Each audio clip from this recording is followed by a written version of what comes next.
John, appreciate your showing up today and letting us talk to you. More than welcome. Tell me your real name, your whole name. Eugene John Valentine.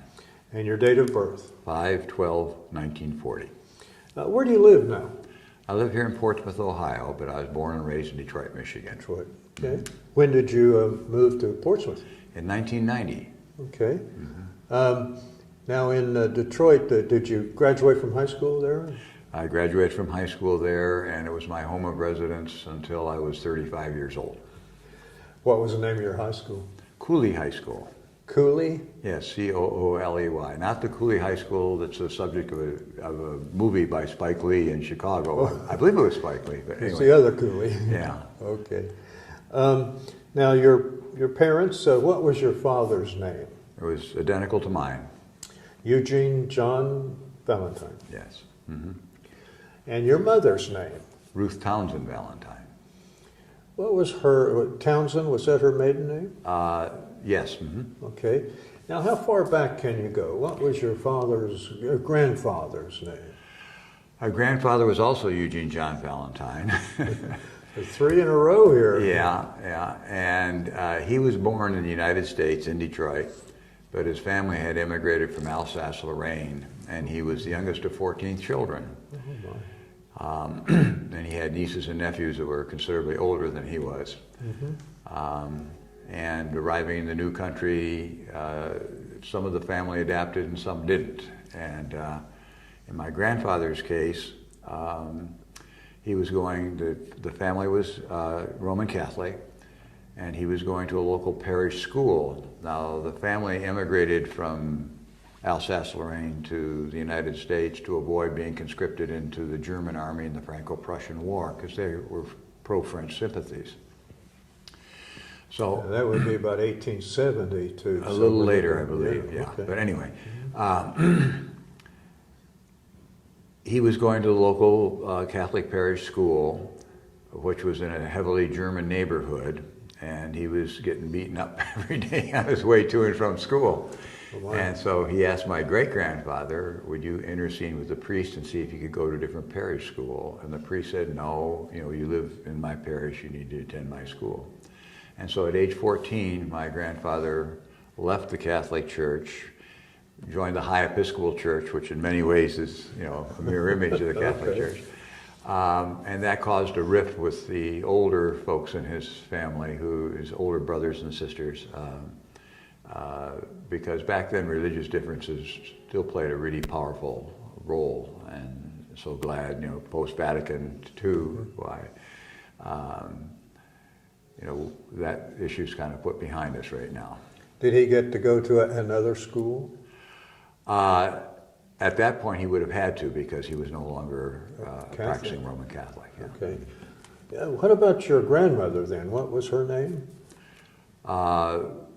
My grandmother was Emma Townsend. Okay. Mm-hmm. And what was her history? Let me ask you this. How far back, has anybody searched the tree? A little bit, yeah. I can go back one more generation, but if we want to stay on the Valentine side of the family, those folks that were in Alsace-Lorraine were ethnically Italian. And they had gotten jobs, employment as seamstresses for Napoleon's army when Napoleon occupied Italy for a while. Mm-hmm. And when he retreated, they had never been remunerated as well and had a steady work, so they retreated with the army and ended up in Alsace-Lorraine. Oh my. So ethnically Italian, in terms of citizenship, they were Alsatians, and came to this country speaking French, not Italian. Somebody could write a book here, couldn't they? Well, that's true of most people in this country. Yeah. What about your mother now? What was her name? My mother was Ruth Townsend. Townsend. Yeah, okay. How about Valentine. her mother and father? This is where we have an Ohio connection. Emma, Ohio. Yeah, Emma Buckeye, man. Townsend was born and raised on a farm in northern Ohio, near Lucky, Ohio, and to a large German family. They all spoke German. They lived on a farm, and she learned English when she went off to school. And in 1957, I was an American Field Service exchange student in Germany for a summer. And I remember my grandmother trying to teach me as much German as she could before I headed over there. But on a plane trip a couple of years ago, I sat next to someone who was from Lucky, Ohio, and he knew the family that they were Josephs before my grandmother married and became a Townsend. And that the family is still quite prominent in that area and still owns a large farm. And I have memories as a very young boy of being on that farm. Did you ever, when you went over to Europe, and did you meet up with any of your ancestors, any of your relatives? No, I never had a real interest in that. Now, of course, towards the end of my life, I would love to know as much as I could. But okay. I think as a young person, I was just living in the moment. You had more important things to do. There you go. But did you have any brothers and sisters? I have an older brother. Mm-hmm. What was his name? He's Fred Townsend Valentine. They still living? Yes, he's in the process of retiring as a professor of medicine at NYU Medical School. Okay. Mm-hmm. Now, are you married, single, divorced, widowed? I'm married for 35 years. I've been married once. I waited very late. I was 45 when I married. What's your wife's name? Ann Nickerson Valentine. Well, Ann Nickerson. She didn't. She didn't like that. Well, there's a reason they were liberated there. woman. Her family were all sisters, and so she was worried about the family name dying. You know, if she did not maintain it. Okay. Do you have any children? We have 2 children. What are their names? Daniel and Michael. They're 14 months apart. Mm-hmm. They're adopted because my wife was 40 and I was 45 when we got married. We decided, why put ourselves through all the efforts to create our own children when there were children that needed families. What do they do now? Well, the oldest boy is a power line mechanic. He works out of Electricians Union in Columbus. His name is what? He's Daniel Valentine. Daniel. Yeah, Daniel John Nickerson Valentine. Okay. And then my younger son works for the counseling center. He's Michael Warren Nickerson Valentine. Does he work here at the In counseling town, center? yeah. Okay. Well, listen, I know Jeff Valentine. Is that a relation? No, there's lots of Valentines up in the hills of Appalachia, but we have no direct relationship with Something told me you were his brother, but that's not the case, is it? No. There's another, actually, Eugene John Valentine in the area somewhere. Did you get his mail?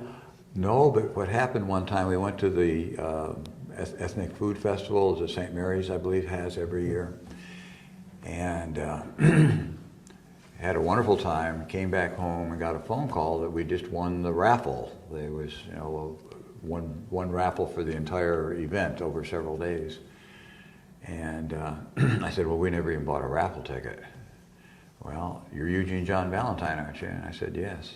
And so they started poking around. They found another Eugene John Valentine who had actually won the raffle. Oh my goodness! So you didn't get the basket? No, we didn't get the basket. We never got to meet this person.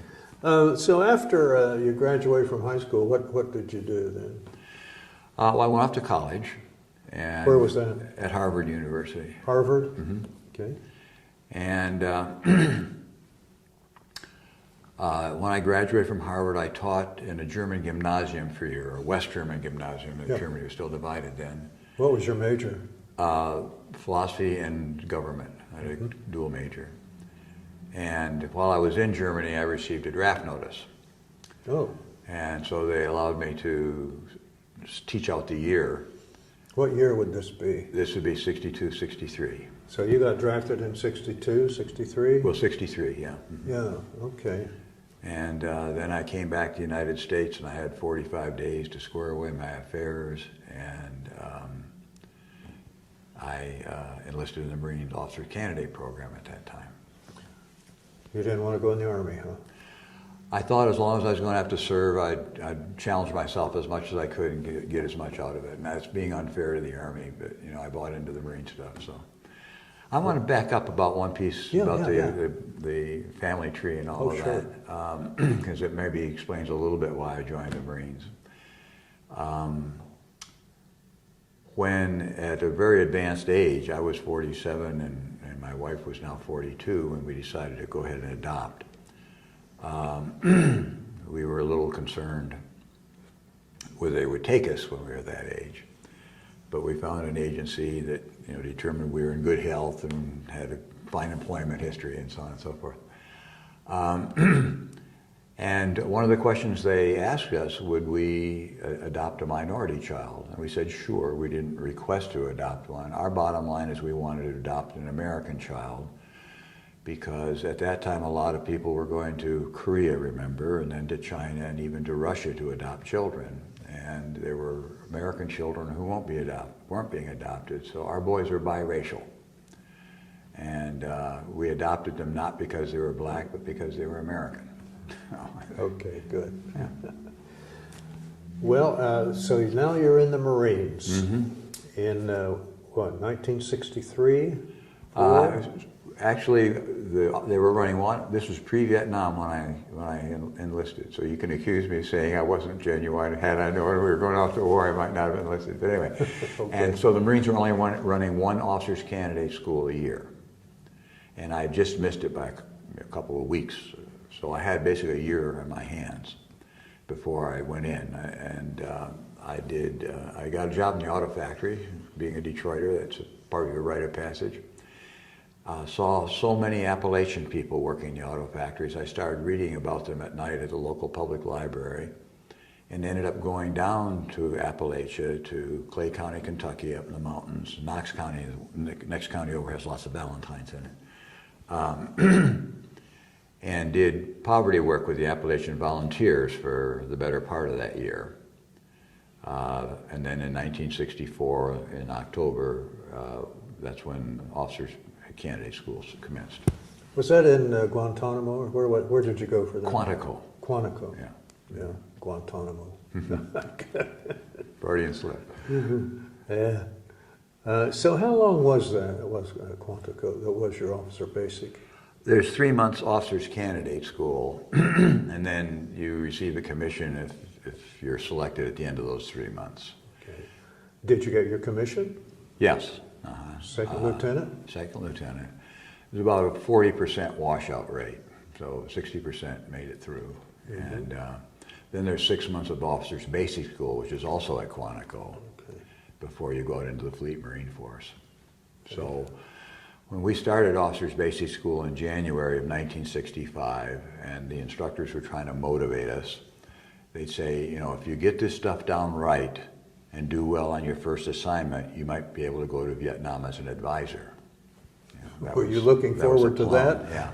Well, when you're a young Marine and action and combat and all of that. And so, that resonated with a lot of folk. If I get a good grade here in basic school and do well on my first assignment because I've understood everything I learned in basic school, I could get to be an advisor in Vietnam. Well, by March of 1965, we were introducing combat units to Vietnam. And so the motivation became, you better get this stuff right, because when you graduate from here, you're going to Vietnam. It was a kind of transitional period in our involvement in the war in Vietnam. We had about 10 to 15,000 advisors there, I believe. And then the decision was made to go in full bore. And those first units were in March of '65. So in Quantico, you went directly to Vietnam? What happened after? Well, after I graduated from officers basic school, I put in for Oceanside, California. And when I got to Oceanside, California, 2:30 in the morning, I drove across country. The corporal behind the desk, the intake desk, said, "Don't unpack your bags, Lieutenant. In 2 days, you're shipping out to Vietnam." What do you think about that? Well, no volleyball on the beach, never happened. Hey. Did you have an MOS? What was your special? I was infantry. Infantry? Yeah. Okay. Did you have a platoon then when you went there? I had a mortar platoon, now 81 millimeter mortars. And it's a large platoon. If it's fully staffed, it's 94 men. So it rated a senior first lieutenant and a junior second lieutenant. That was the ideal staffing. And the junior second lieutenant would learn from the senior first lieutenant. Well, very quickly we were making raids off the coast of Vietnam, and in our very first major raid, the first lieutenant was wounded and medevac back to the United States. So very young, in my military career, I became the lieutenant for that mortar platoon. So then, what did you train with? Did you train with the M14 or M16?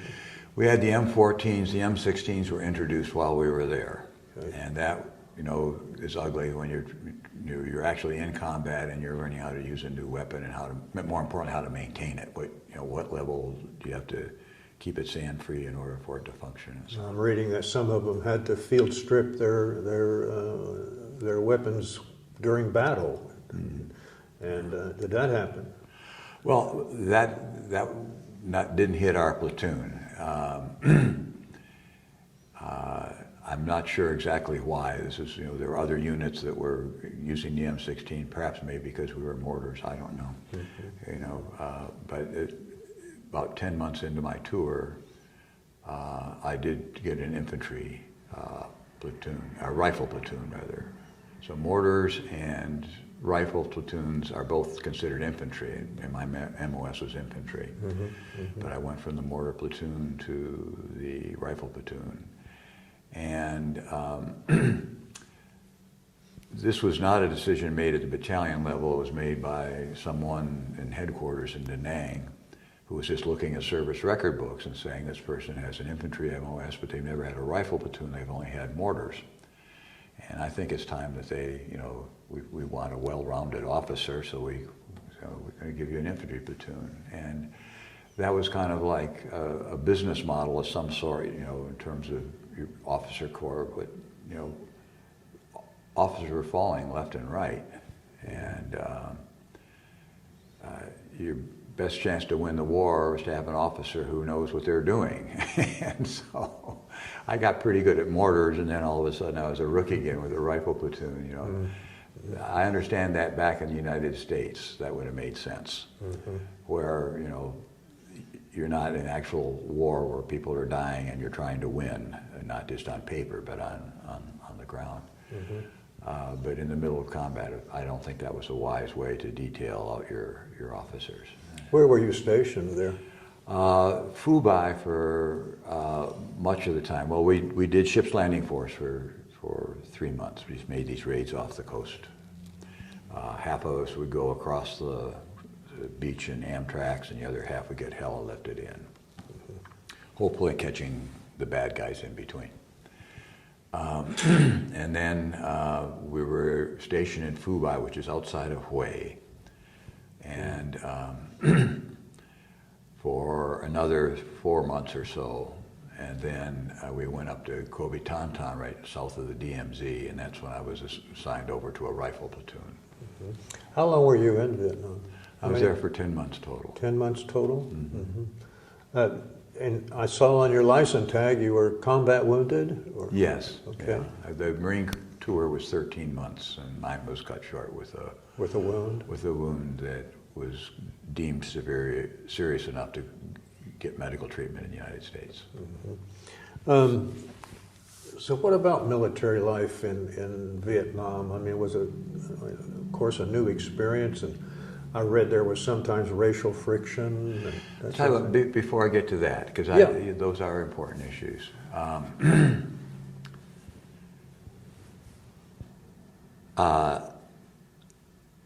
The physicians that examined me said that I had part of my pelvis shot off, and that it would probably take about 4 months to heal. And that's exactly, I was in Great Lakes Naval Hospital for 4 months. So actually I would not have been able to go back to combat even if I'd been on the hospital ship, because my tour would have been up. About 2 months into my stay in the hospital, one of my troops was rotating home. He'd had 13 months in, and stopped by to visit me in the hospital. And I asked him about the night when we were in a field hospital the day after we'd run into an ambush. And there was a young man, I had never even got a chance to know his name. He just mustered in several days before we went out, and I had just taken the platoon over, who had a very bad chest wound, and his lungs were filling up with fluid. And they had to wake him up every 45 minutes, he's heavily sedated, to cough. And it was very painful for him to cough, even though he was sedated. But he had to, or he would have drowned.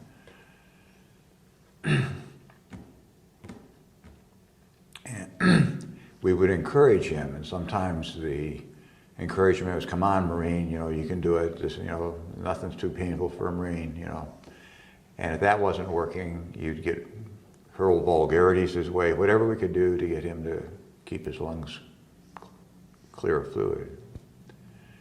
And I asked this Marine who visited me, did he make it? He said, "Sir, he's back in the field." So your 13-month tour was taken seriously. If you could get back in the field before your 13 months were up, they kept you there. So that's a little bit about the Marine ethos, okay? I wonder what happened to him then. As far as I know, he completed his tour and returned back, but it wasn't a pinprick. He was on death's door, but the nature of his wound, no bone was hit, or at least nothing that had to knit back in over a period of 4 months. How do you feel about the Marines?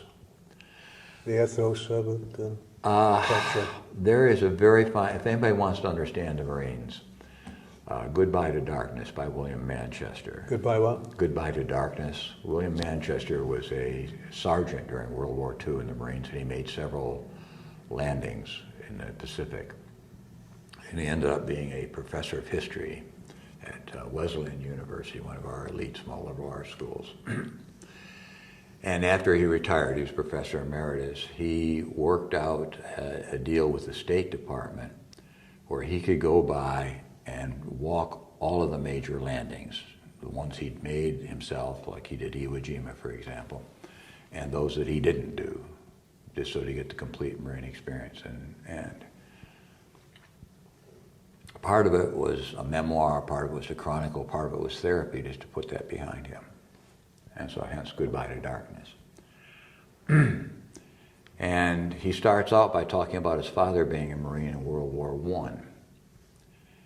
And there was a lot of family misgivings about the kind of medical treatment his father got, because his father was wounded during World War I. His father had a partially compromised arm. He couldn't use it very well, kind of hung there.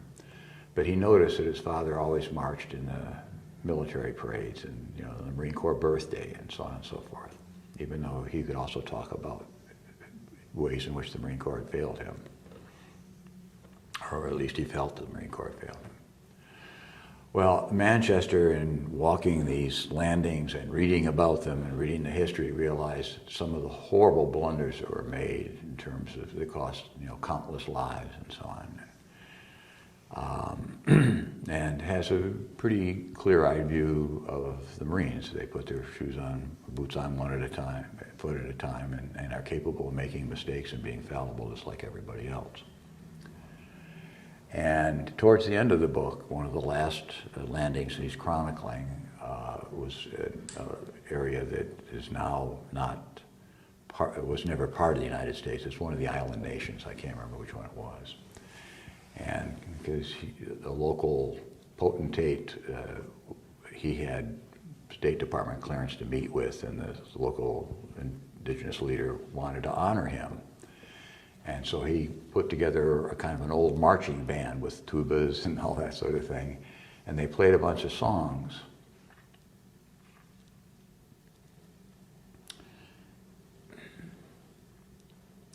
And they ended with the Marine Corps hymn. Now, if you're a Marine or a Marine and you hear the Marine Corps hymn, you stand up. And Manchester wrote, I stood up and went, excuse me, I'm not going to apologize for it. In other words, even though he'd seen the dark underbelly of any organization, he was still going to stand up for the Marines. Do you stand up? Oh yeah. I don't belong to the Marine Corps League. I don't. I am now a member of James Dickey's post, primarily just to use the facilities. It's never been something I tried to stay connected to, but it's obviously the connection there is very real. Have you ever been back to Vietnam? No,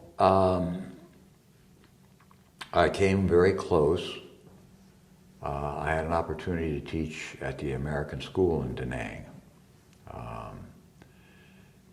And if we weren't in the final stages of raising our sons, I probably would have, but this was just not the time for one of their two parents to be absent for a year or two. I would like to go back at some time. A lot of Americans are going back. I will say this, the minister at First Presbyterian Church, where my wife attends, he had been a missionary in Vietnam and for a number of years. And he had speak to the church a Vietnamese woman who escaped after the war. She was a boat person and came to the United States and tried to make a life here and was kind of searching spiritually, and she joined the Presbyterian Church and became a Presbyterian minister. And she spoke to our congregation. And of course afterwards I wanted to talk to her. And I mentioned that a lot of Marines do go back to Vietnam, a lot of Army, people who serve there go back, and they find little animosity, the war's behind us, we're friends now, and so on.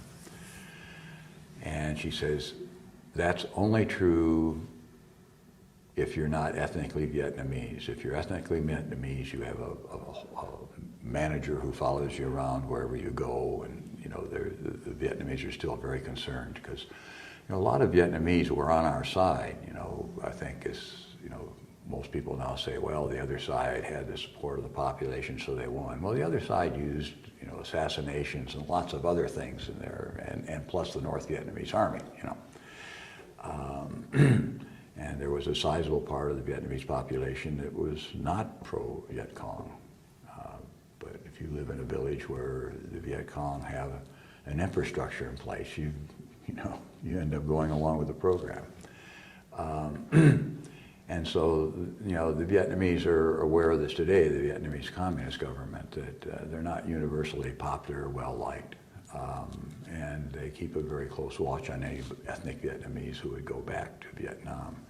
And the ethnic Vietnamese, in the back of their mind, are always concerned, will they trump up charges and hold me, and so on and so forth. So there's really two different experiences, if you're a Vietnamese American and if you're a non-Vietnamese American, as far as going back to Vietnam. Have you stayed in contact with any of your mates or comrades? Yes, one. He and I were very close, and I'm godfather to his son. One of the people in our basic class, about 40 years out, organized a reunion, and then, which I couldn't go to, the first two reunions, and then the third reunion, which our last was our 50th anniversary from graduating from basic school, and I went, and that was a wonderful experience to catch up with people, and believe it or not, to make new contacts, people that you sort of knew their name, you'd seen them, but then all of a sudden you find you have very similar war experiences, and there's a bonding that takes place. How long were you in the Marines? Let's see, 3 months of officers candidate school, and then there's a 3-year enlistment. They let us out about a month and a half or so early, which worked out really well for me because I could start graduate school mid-year. One of the reasons they let us out is they knew that we had already said we were not going to re-up. And so we're just living out our last 4 or 5 months. The Marines returned, all went to the East Coast, mostly to Camp Lejeune. And so you had a lot of salty troops there. They'd been to Vietnam. They weren't going to go back to Vietnam. They were just biding their time until they got out. including officers. And so they were kind of happy to let us out a little bit early because we were getting saltier by the day. And I was actually an exception to that because when I came back, I was training officer for the Marine Corps Counter-Guerrilla Warfare Center. So I worked the day I mustered out, I was in the field because we were still sending large numbers of Marines overseas. When did you get back from Vietnam? When did you land in Long Beach, or where was it? Well, I was medevaced from the Philippines, Right. from Vietnam to the Philippines to Great Lakes Naval Center. I see. And that was in 1966, or actually early June 1966. And then first part of 1967, I went to Lejeune and became the training officer at the Marine Corps Counter-Guerrilla Warfare Center. Had you ever experienced any civilian animosity because you were in a... Personally, no. I have a good friend who served 2 tours in Vietnam, and my friend is if anything, is understated rather than overstated. And he was spit upon when he got out of the airport in San Francisco, where he had come back as a returnee. He wasn't wounded or anything like that. He was in uniform, and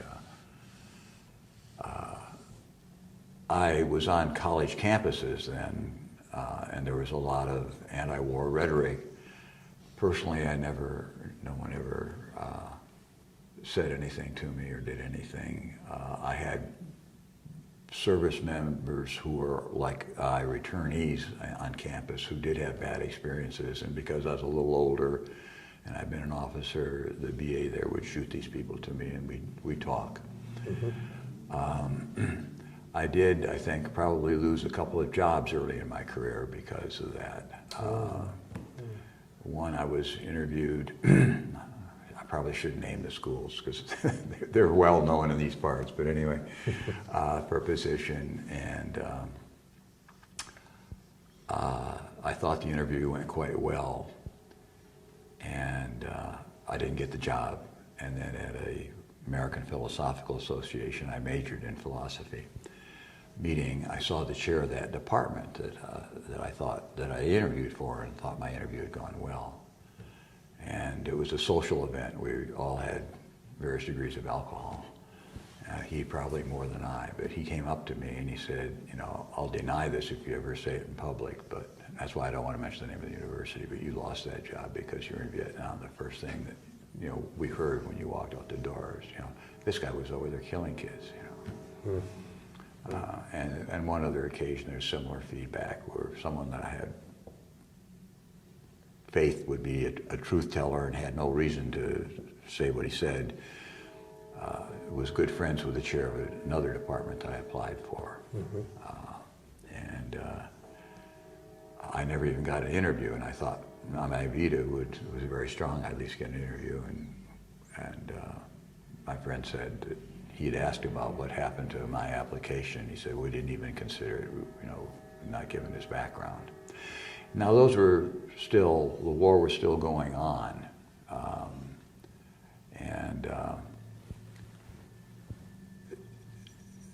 I think after that, it may even have become a plus, wow, someone who was in Vietnam, but first entered the job market, it probably worked against me. If you got time for a little side trip here, this is very interesting. I mentioned I had worked in Appalachia, doing poverty work. Well, the only cash money that's an Appalachian term, right? In the I don't know, you call it a town, Bright Shade, Kentucky, it was a post office box, and was tobacco based. If you had some tobacco base, you could make some money that way. But that had been consolidated. Like 1 or 2 people in the county or in that area had tobacco base. They bought it up from other people, and they were well to do. Okay, was working in the dog hole mines, where the coal seams were narrow enough that you couldn't pay union wages. You couldn't get unions to organize people because they're just was not economically capable of paying union wages. The coal was too difficult to extract. And, conditions where you set your own timbers, and so it's all piecework. You got $1.25 for loading half a car, and you had someone on the other side loading the other half, and you had to wait till he finished his half or help him finish his half. And then they would pull the car out and bring another one in. And at the end of it, you put your tag on the car, and at the end of the day, you go out and you see how many tags are on the board, and you got that many times $1.25. And so there was this tension. Do I set my timbers real close together so that no overburden comes down on me and spend time setting my timbers so I could be loading coal and making money? Or do I keep my timbers further and further apart, which means I spend more time loading coal, but I'm increasing the risk the overburden will come down on me. So I was interviewing for a job. I can say this university exists far enough away, LSU, okay? LSU.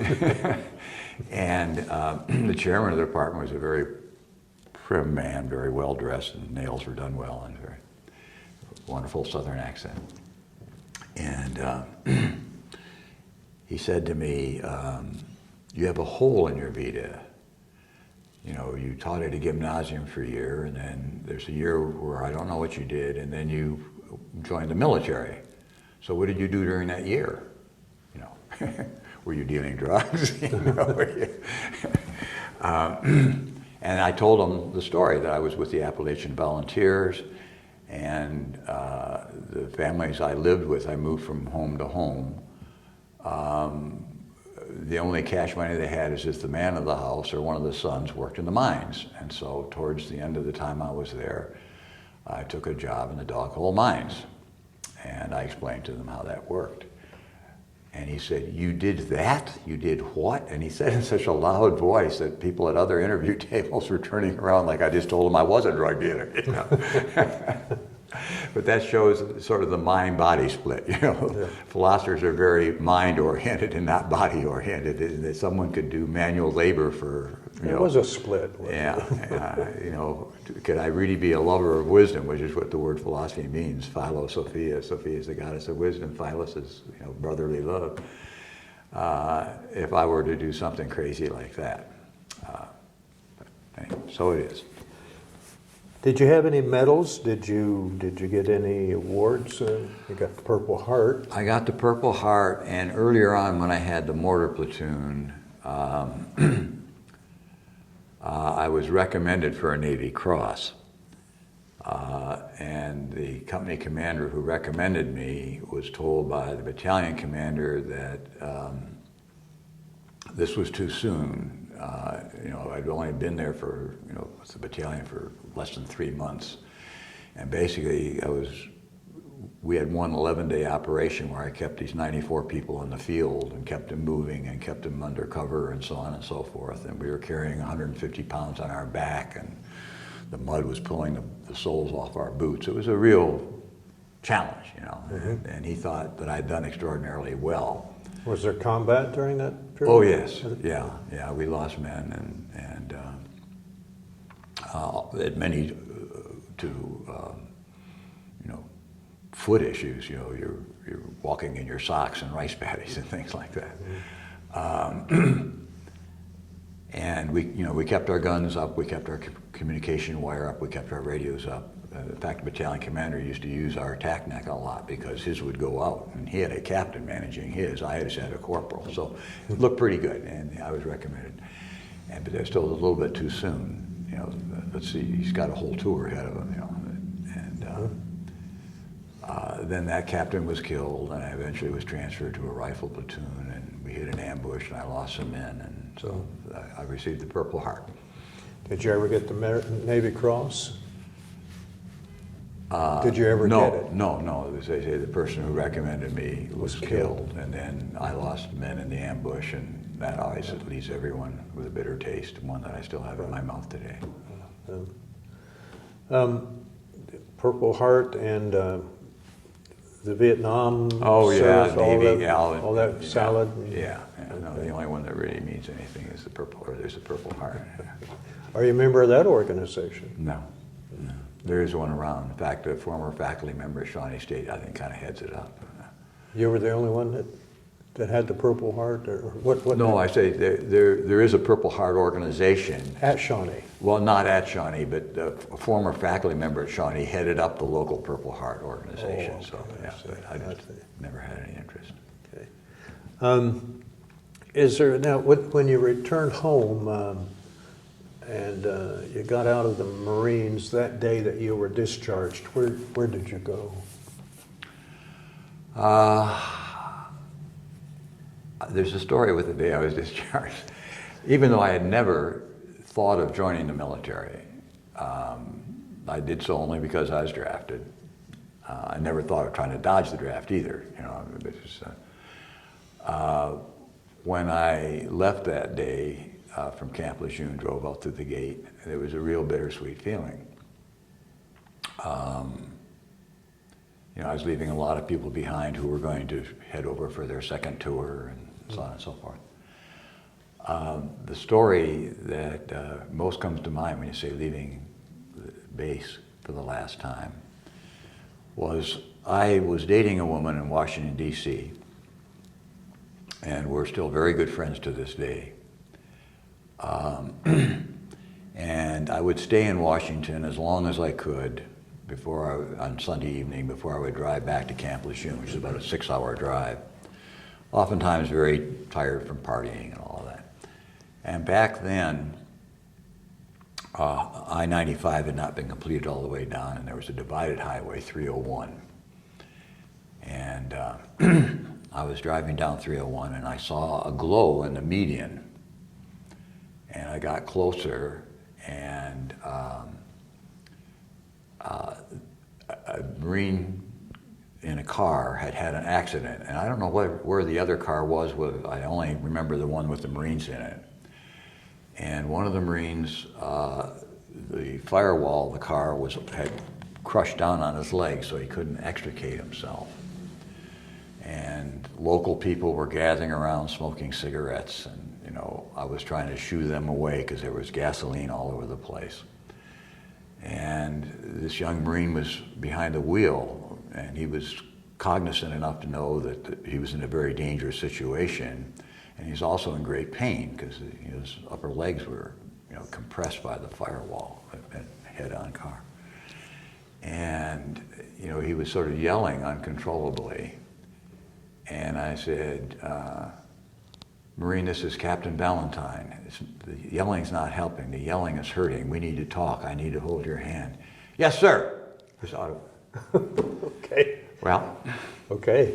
The day I left, the guy has to take my sticker off the back of the car. It was a young corporal. It was that young man. No kidding. Yeah. He remembered it. I didn't. Did he remember it? Yeah, he's the one who remembered it. Yeah. Oh, Are you Captain Valentine? So that's a part of the Marine. Just, you know, that's a big part of what you remember. He's in pain. He's hurting. He's in danger. He might blow up any minute. Yeah. Gasoline. It's yes, sir. Mm-hmm. Was it aye, aye, sir, or yes, sir? Yes, sir. Navy would be aye, aye. You're the Navy. Well, now you're going home. Did you go back to Detroit? Well, I went up to see my woman friend. Oh yeah, of course. Well, I didn't figure that one. But yes, then back to Detroit. Did your folks know you were coming? I believe so. Yeah. I'm wondering if you sure. surprised them walk up to No, I didn't make any effort at a surprise. They knew I was getting out, and Okay. we were in phone communication and so on. Okay. As I say, because they let us out a couple months early, I could start graduate school in January. When you were in Vietnam, did you have R&R? I mean, you weren't in the field and all the time on duty, were you? Well, I never had R&R. There was R&R for the people over there, and my major concern was that my troops got R&R, and there was a separate R&R track for officers, but I wasn't elbowing my way into that track or anything like that. I thought, well, it happens. If it doesn't happen, it doesn't happen. I felt no real need. Mm-hmm. There's another fun story that comes out of that. All right. There was a kid in my mortar platoon, young man in my mortar platoon, Cedric James from Detroit. And he had enlisted for 4 years, and he was in his third year. And if he'd ever made PFC, I wasn't aware aware of it. He was just a flat private. But he and I became real good buddies. We played the Detroit thing up big. I always had a reputation of having a well-organized platoon, well supplied with whatever they needed, the right maps, everything like that. But when it came to my own personal gear and that, I was a total disaster and would very often go into the field without any rounds for my .45 and so on. So James, he made that his mission to see that I had ammunition for my weapon, so on and so forth. And and he was someone you wanted in the foxhole with you, no question about that. But as far as what happened to him, did he make it home and everything? As far as I know, yeah. Okay. But he got R&R, and yeah. that evening he came to the Fire Direction Center where the gunnery sergeant and I and a radio man slept, because we were right next to the guns. And he says, "Sir, can I possibly borrow $40 from you? I have R&R tomorrow and I don't have any money at all." And I said, "James, for all you've done for me, no problem at all." So I gave him $40. Well, and he's flying out the next morning, like 6 or 7 o'clock. There's an airfield at Fupai. And about 3 or 4 in the morning, the radio man wakes me up. "Private James would like to speak to you, sir." He hands me $500 and he says, "Can you hold this until my flight takes off?" He wanted playing poker. With your $40? Right. Okay. Yeah, you don't make this stuff up. It just happens. You could write a book, like I said. Yeah. Did you bring back any souvenirs, anything from Vietnam? No. You still have your uniform? I believe I do, yeah. I just wanted to put everything behind me. Has it worked? Pretty much until now. I'm retired. My kids are grown, and I think more and more about it now. Do you? Mm-hmm. Mm-hmm. And that's not unusual. I started to reach out to people like I met at our reunion and the 50th reunion and so on, and some people I knew from other basic school classes that I either knew in college or what have you. And I've started to write something about my experiences, semi-war chronicle, autobiography. Mm-hmm.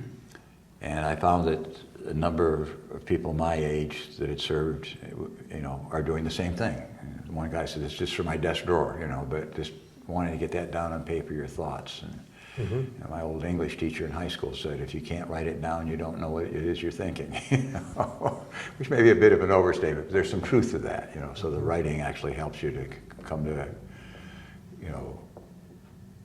grips with who you really were and what really happened. Do the good memories and the bad memories get Well, you mixed got to up? have them all there. It's inauthentic to have just one or the other. Mm-hmm. Would you want to say how you got wounded? I sent a squad into a village. We'd really hit gold. We'd found several ton of rice in various places cached and so on and so forth. And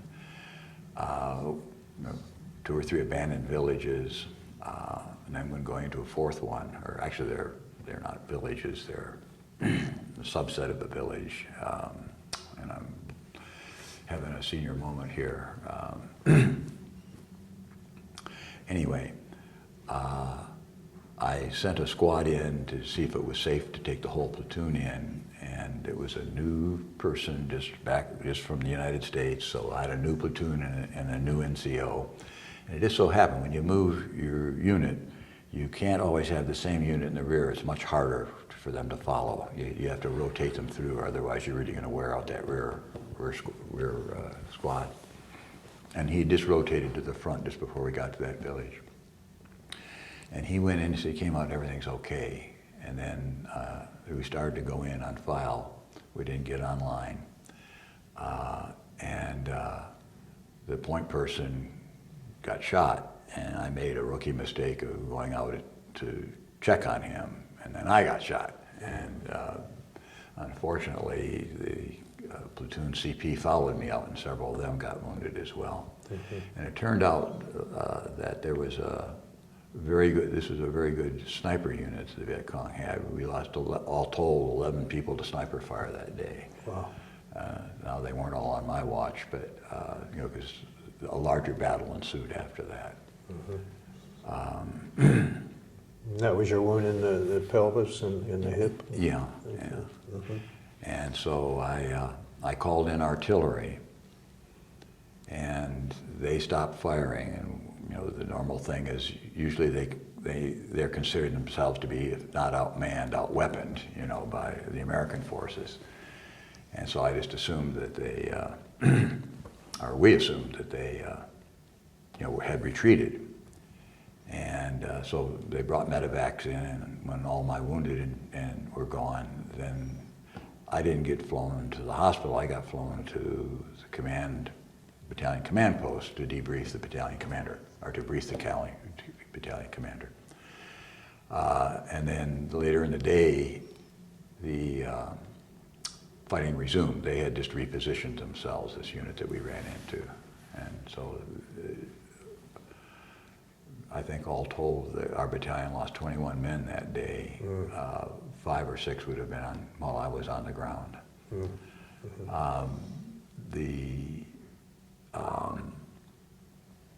I briefed the battalion commander, and after that I was taken to the field hospital. And by that time I'd lost enough blood that I was going in and out of consciousness. But I never thought about myself dying at all. I never thought to myself, I've lost a lot of blood. I should be going to the hospital, not to the battalion commander. I wanted to go to the battalion commander, tell him what's going on. I was eager. It was just so mission focused. And these stories seem to be very common. I was put on a stretcher off a helicopter from the battalion CP to the field hospital. I was on a stretcher, and the corpsman, I remember hearing the corpsman say, "There's no pulse on this one, sir." And I was going in and out of consciousness, but I wasn't conscious enough to hear those words. And I said something like, "Think again, corporal," or, and it was sort of like he'd seen a ghost. But anyway, at that point I was taken care of. But the only reason I'm mentioning this is not that I almost died. That's not a big deal when people around you are dying, okay? But that I never thought about it. The mission was everything. And, I'm not saying that doesn't happen in the Army or other military units, but just, Well, you get back and you're going up to see your girlfriend in Washington, D.C., and eventually you get back to Detroit and you get to graduate school. Where did you go to graduate school? Michigan State. What was your major then? Philosophy, yeah. Okay. So you got a master's at that time? I got a master's and a PhD. At Michigan State, yeah. Okay. Did you teach? Were you professor at one of the? While I was a graduate student, towards the end I had my own courses, teaching as a regular faculty member. And then I was what was known as a generation of gypsy scholars. Of what?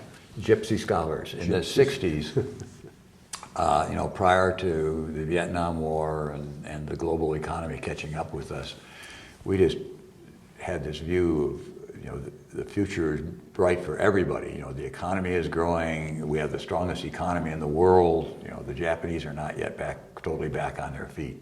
By the 70s, the auto industry was suffering from Japanese competition. But and so the universities overexpanded, and of course part of it is because the baby boomers are coming through. So the economy was doing really well. There was lots of money for hiring people, and lots of undergraduates coming through, who are going to be paying tuition and so on.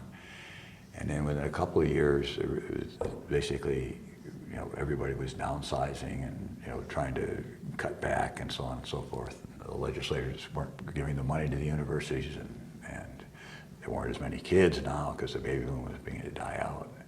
And so there's kind of a dearth of positions. Like for philosophy, you might be one of 300 candidates, most of whom are just on paper, but 300 people submitting, applications. Mm-hmm. And so you were lucky to get a job for a year for a sabbatical replacement or whatever. And so I taught at a number of universities before I came to Shawnee State. How'd you end up here then? You answered an ad for...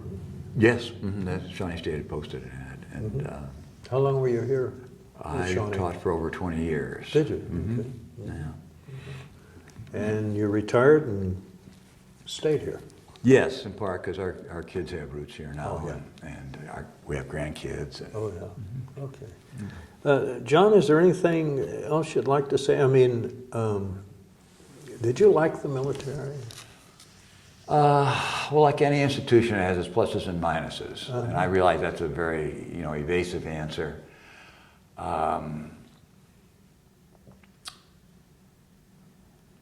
I gave one of my older son wanted to join the Marines. Yes. And he passed his drug test. He passed his ASVAB. He was had been Defensive Player of the Year for Section 10 of the state of New York. He was a good athlete, but he'd gotten in too many bar fights, and he was walking out the door with his recruiter here in Portsmouth to go to West Virginia and be inducted, and I was there to send him off. And a call came from a first sergeant in Charleston, and he said, "Don't bring the Valentine kid. We've done a background check on him, and he has all these arrests." And I got on the phone and said, most of those were arrests, but no charges. Very often the person who wins the bar fight is the one who gets arrested. But anyway, we went back and forth on the phone, and I said, "I think I know where I'm talking about. I was in the Marines for." So he says, "Oh, that was the old Corps, sir. This is a new Corps. We don't do things that way anymore." And at that point, I would have gladly strangled the man if I could have put my hands on him. But the reason I'm saying that is I thought the Marines would have been perfect for him given where he was at. And I gave him books, about people's experiences in the Marines. And one of them was written by a young Hispanic man from Arizona or New Mexico, I can't remember what, who did win a Navy Cross in Vietnam. No, he won it in Iraq. I'm sorry. And he'd gotten out, and he was writing about starting college. So kind of his experience in the Iraq War were like mine in Vietnam. You go in, serve, see combat, go back and go to school. And you remember that we soured on the Iraq War very quickly. We were gung-ho for going in. This was the second Iraq War, the George W. Bush's Iraq War. And there's a lot of bitterness. We were betrayed and so on, a sense of betrayal. And this young Marine who had won the Navy Cross said he would be at the lunch table and people would say, "You killed people over there, didn't you? Why would you want to do that? Why would anybody want to be in the military?" And it's kind of like push, push, push. And he wrote in his book, I'd listen to that for 5 or 10 minutes or something like that. And then I'd say, "Have you ever had 45 people around you who would die for you?" Good answer. Mm-hmm. But he didn't. But your son didn't go then, did he? No, he never did. He's got a fine construction career now. He's Good. using those physical skills and so on.